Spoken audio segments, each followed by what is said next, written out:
Assalamu alaikum guys. Today we are going to learn about basic alignments of MS Word document. Alignment are very basic and necessary element in every document because it make our file or Word document more effective. Presentation will be good.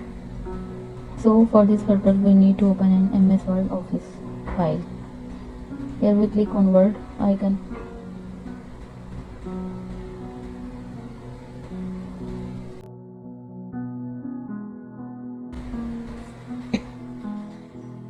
The document is open, and here I will paste the paragraph which I copied from another document.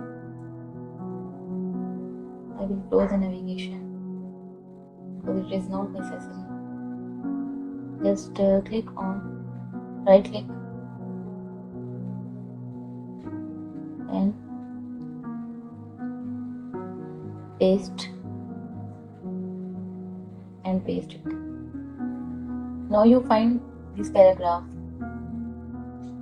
You will see the document is started from the left side, so it is already on left alignment.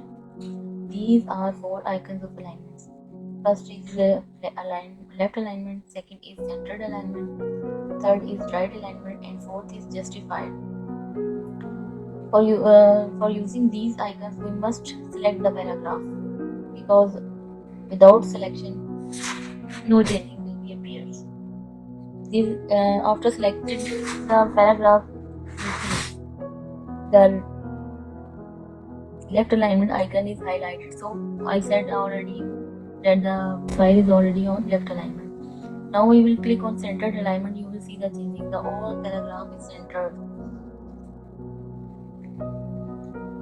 For certificate purpose, sometimes we use centered alignment.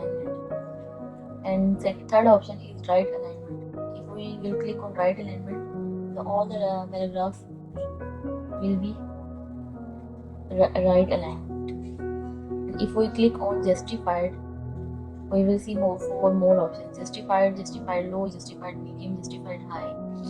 I will use here justified because justified icon justified alignment will distribute your text evenly between the margins. Justified give your documents a beauty, a perfection. Hope in this video you learn about the alignments of your document. It will help you for making your files, your Word related documents, your certificates, your resume, your office work, etc. Thanks for watching this video. Like, subscribe and share our channel. See you in next video. Goodbye. Allah Hafiz.